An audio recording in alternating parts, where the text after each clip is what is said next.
Muy buenas tardes, estimados colegas. Seguimos con este interesante simposio muy importante, retos de la seguridad energética en el Perú. Tenemos un tema que nos trae nuestro vicepresidente de la Comisión de Seguridad Energética del Consejo Departamental de Lima del Colegio de Ingenieros del Perú, el ingeniero Alex Contreras Paredes.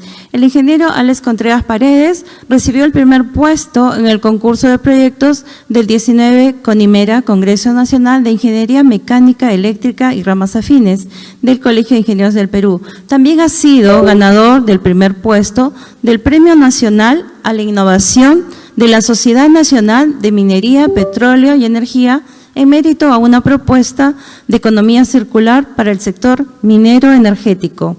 El ingeniero Alex Contreras es fundador y gerente general de la empresa All Energy Perú, desarrollando proyectos integrales para la industria del gas natural. El día de hoy nos trae un tema interesantísimo y muy importante para nuestra sostenibilidad y desarrollo sostenible, así como los nuevos retos en la seguridad energética de nuestro país. El tema es el biocombustible, BioGNL, la economía circular y la descarbonización. Recibimos con un fuerte aplauso a nuestro ingeniero vicepresidente Alex Contreras Paredes. Adelante, ingeniero.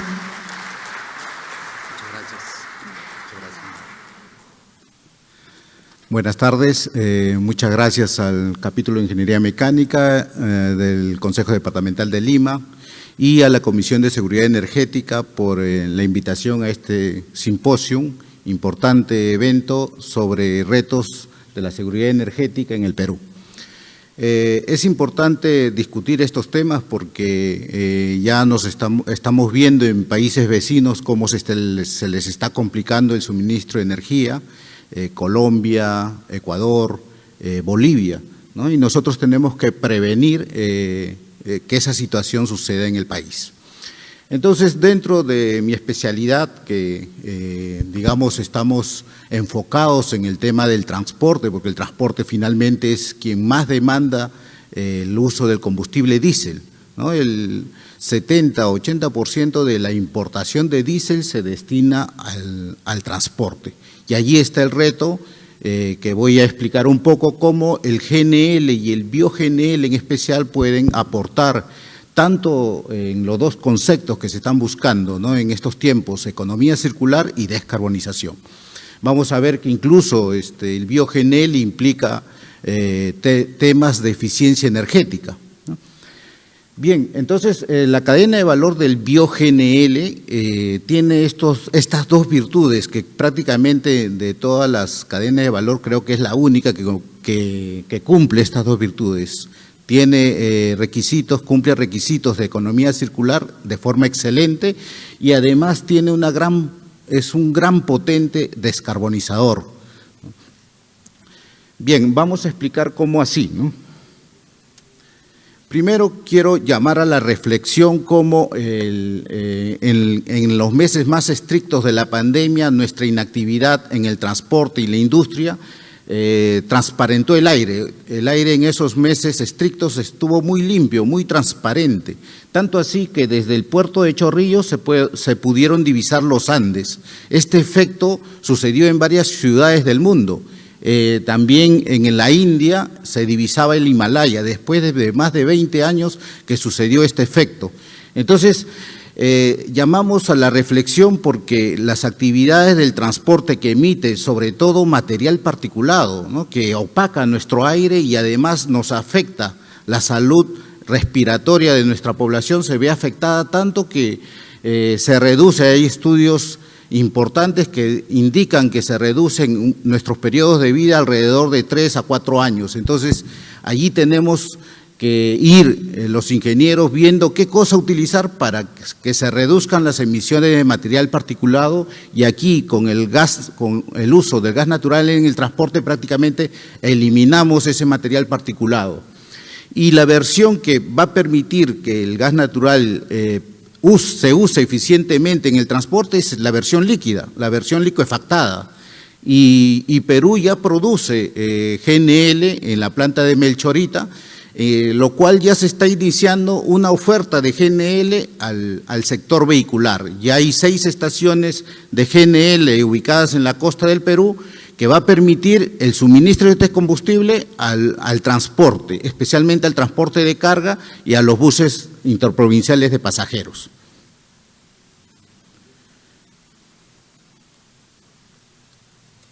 Muy bien. También porque cumple el elemento descarbonizador, el biogás o el biometano o el bio-GNL.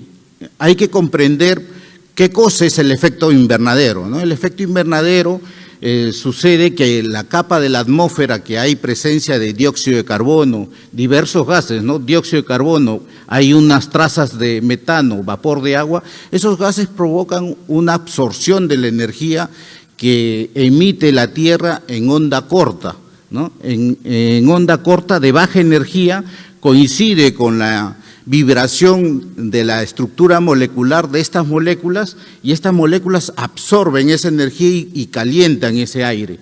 Entonces, el dióxido de carbono es uno de los principales gases de efecto invernadero en nuestro aire. Ya estamos en niveles de 420 partes por millón, versus en el año 1800, antes de la revolución industrial, estábamos en 300 partes por billón. Entonces, toda esta actividad industrial de transporte ha ido aumentando la presencia de dióxido de carbono y es el principal causante del efecto invernadero.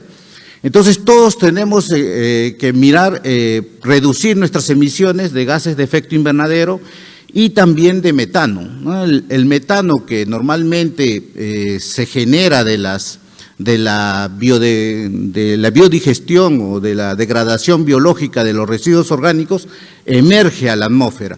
A pesar de que es un ciclo natural, sin embargo, con el desequilibrio de estas emisiones de gases de efecto invernadero, tenemos que hacer el esfuerzo de capturar esas emisiones de metano, darles valor como biometano, o sea, limpiarlo del biogás, limpiarlo, comprimirlo, usarlo como bio-GNC o licuarlo, usarlo como bio-GNL. Y allí vamos a ver cómo se une esa cadena de valor de forma excelente con el gas natural y con el GNL.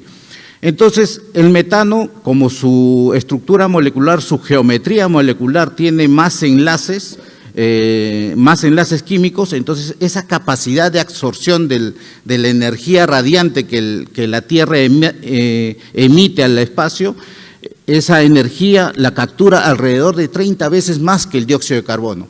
Y entonces las 2 partes por millón que hay de metano en nuestro aire son equivalentes a 50 o 60 partes por millón.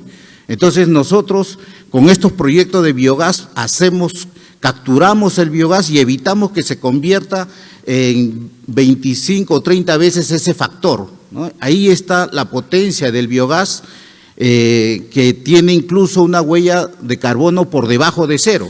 Si un vehículo, respecto al diésel, ¿no? Si un vehículo usase 100% bio-GNL, por decir, sus emisiones son 300% por debajo de 0.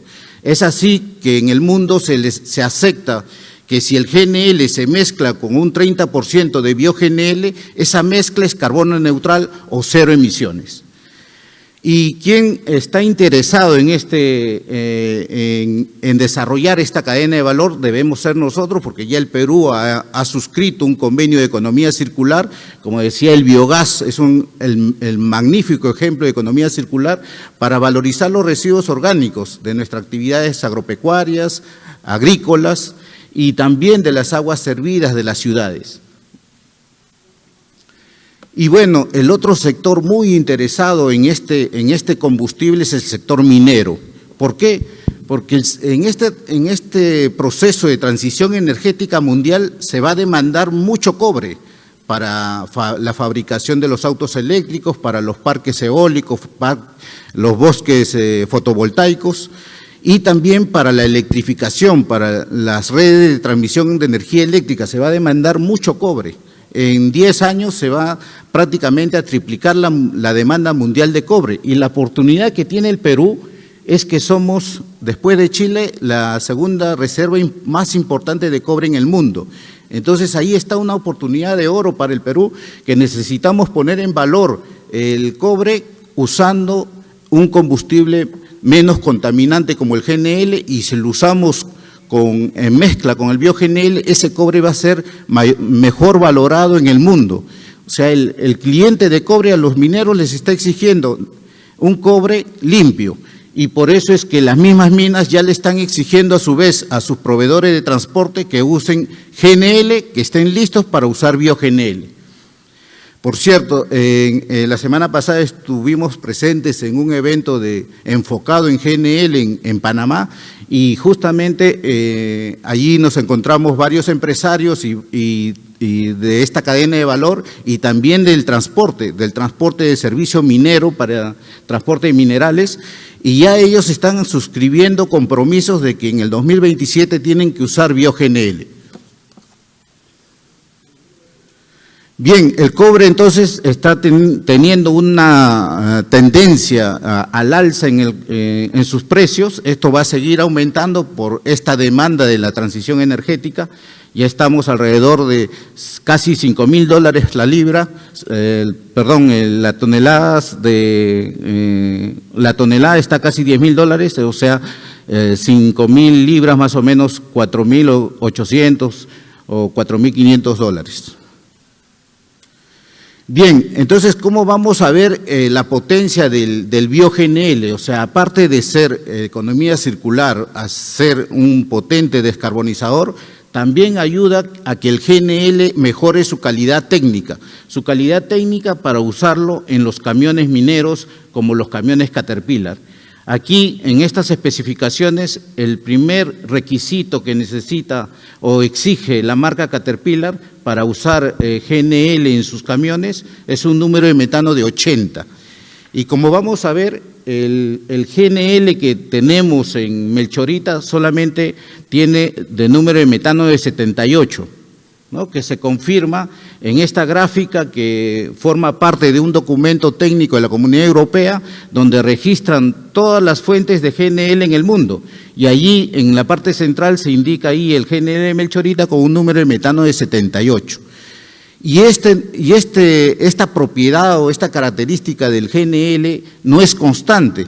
Al menos en el GNC se mantiene constante desde que el recipiente de GNC está a 200 bares hasta su mínima presión, se mantiene homogénea esa composición. Sin embargo, dentro del recipiente de GNL no sucede un efecto de destilación. El primero que se evapora es el metano, y el líquido dentro del recipiente va quedando con menos etano. Entonces se va reduciendo esta calidad del GNL. Por eso es que necesitamos solucionar este tema.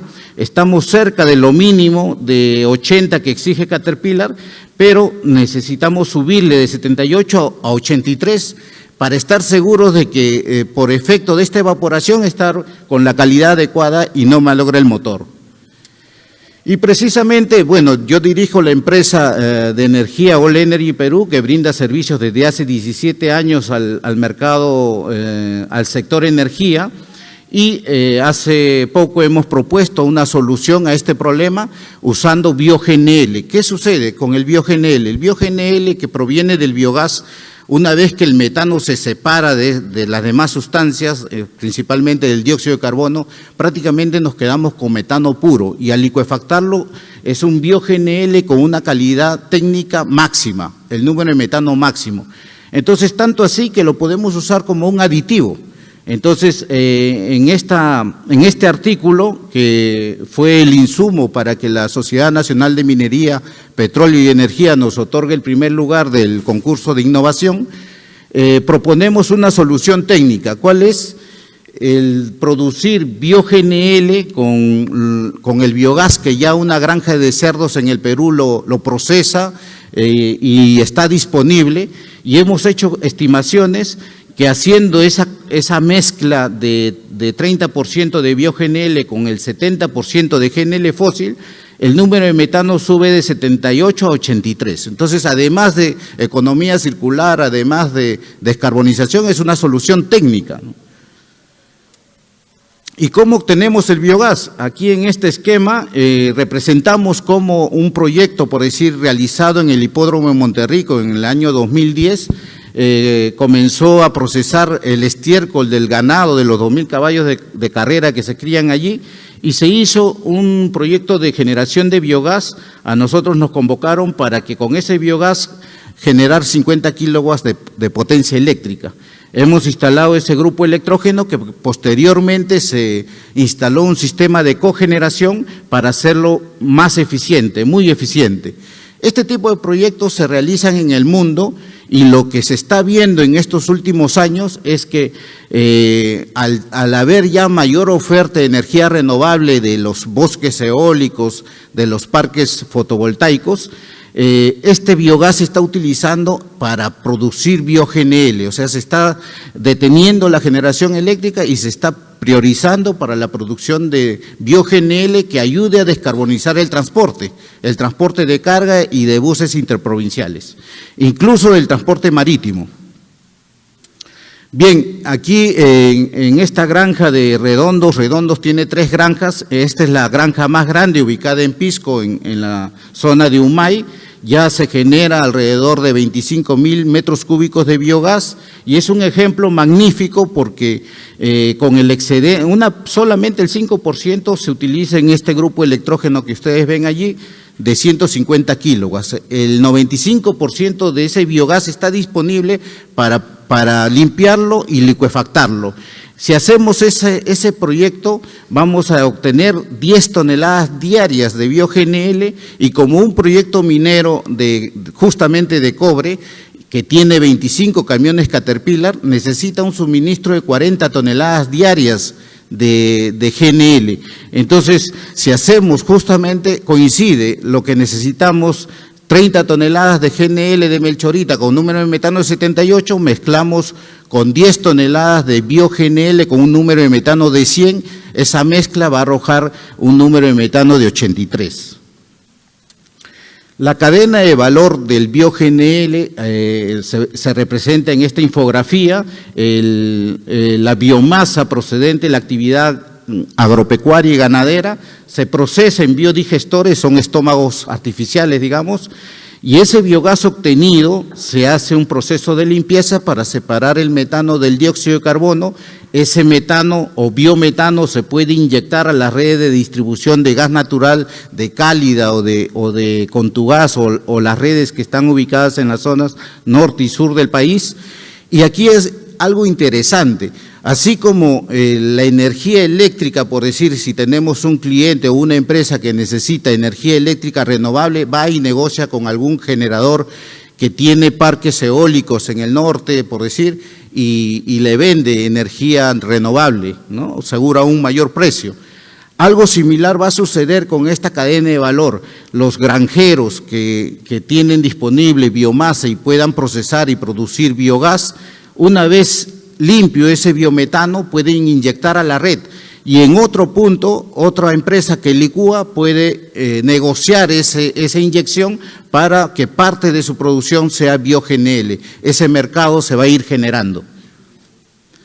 Nuestra propuesta está enfocada en que ese bio-GNL se utilice en el sector transporte, llevarlo hacia las estaciones de servicio para que lo ofrezcan a las empresas de transporte que necesitan descarbonizar. Bien, la tecnología que ya está resultando muy intensamente aplicada en Europa es esta tecnología Stirling que nosotros tenemos el honor de representar. Se están inaugurando mensualmente una nueva planta en Europa con esta tecnología.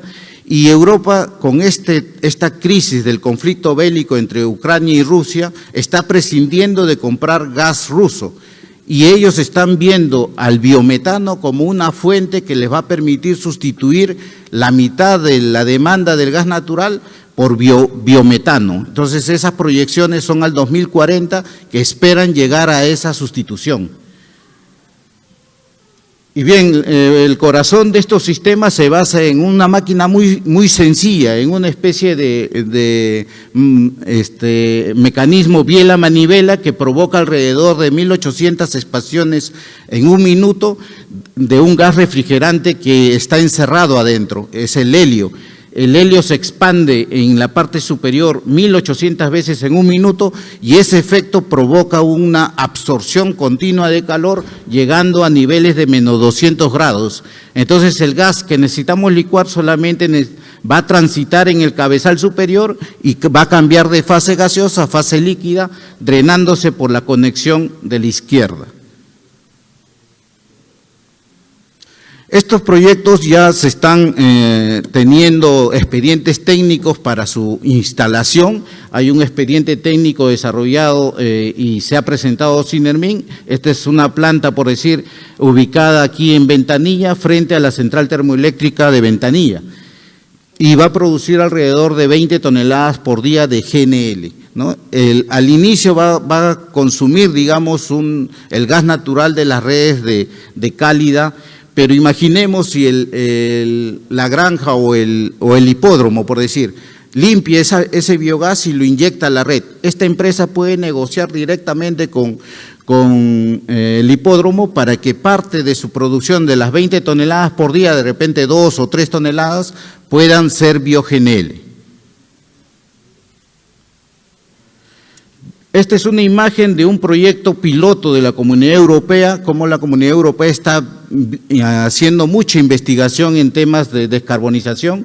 Aquí lo que han hecho es capturar el dióxido de carbono del aire y lo hacen reaccionar con el hidrógeno obtenido de una electrólisis de agua. Entonces esas están metanizando al hidrógeno y se produce un metano sintético que finalmente se licúa con la tecnología Stirling y se almacena en ese recipiente vertical de la derecha. Y bueno, cada vez está teniendo más interés para que esta cadena de valor se desarrolle en el Perú. Es una forma segura que va a complementar la oferta de GNL, si ya tenemos redes en Ica, en Lima, y próximamente va a haber redes en Arequipa, Moquegua y Tacna. Entonces, si ya hay una infraestructura de redes, las estaciones de servicio pueden producir el GNL en su misma estación y ofrecerla al cliente final, sin depender de un suministro externo mediante cisterna, ¿no? Esto es una forma muy segura de abastecer de GNL al sector vehicular. Y además de un GNL de calidad especial para uso vehicular en los motores de combustión interna. Y con el potencial de que a futuro negocien con fuentes renovables como de biogás y parte de esa producción va a ser bio-GNL. Entonces, la cadena de valor del GNL con el bio-GNL se van a unir y van a ofrecer una capacidad de descarbonización excelente.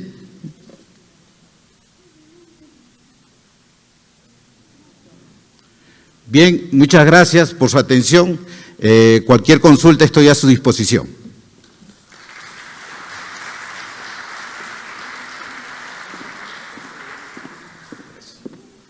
Muchísimas gracias, ingeniero. Lo vamos a invitar al centro del escenario, por favor, porque se le va a hacer entrega de un certificado de reconocimiento, agradeciéndole por esta interesante exposición que ha compartido con nosotros. Vamos a recibir a la ingeniera Lía Concepción Gamarra, que ha sido la moderadora, para que le haga entrega de este certificado, al ingeniero Carlos Alex Contreras Paredes. Él ha hablado de bio-GNL, economía circular y descarbonización. Muchísimas gracias.